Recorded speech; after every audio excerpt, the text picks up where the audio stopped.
Hi guys! So today, ipapakita ko sa inyo yung bago namin biling frying pan from Tefal. So according to them, it's non-stick. Ayan. So may internal coating siya na 7 layers of titanium. And then makikita nyo sa gitna, meron siyang thermostat. It's a heat indicator na kapag na-reach niya na yung ideal temperature for best flavors, magti-turn red yung buong circle na yan. Mawawala yung mga black na nakikita nyong lines na nakasurround sa circle.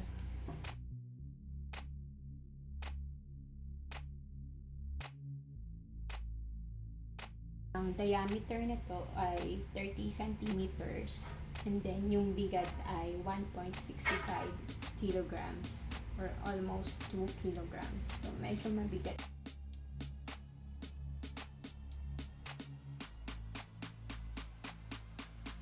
I-check nyo sa website ng Tefal, makikita nyo itong frying pan na to ay under sa expertise nila.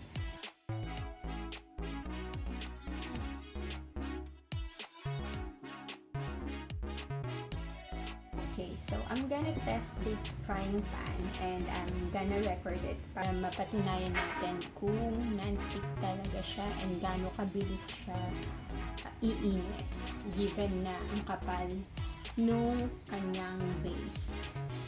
Yan. So, ito yung base.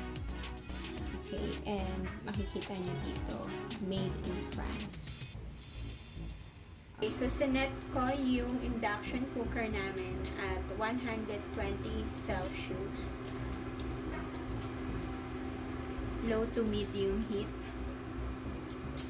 Then, tingnan natin kung gaano kabilis mag-turn red itong spot na to.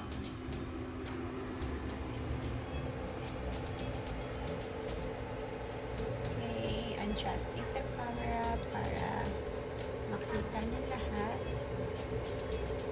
Okay, medyo nawawala na yung mga lines, yung mga black lines.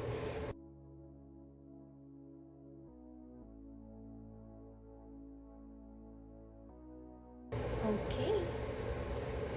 I guess pwede ko nang ilagay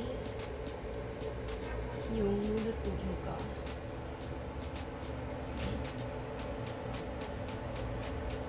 Zoom para makita niyo lahat.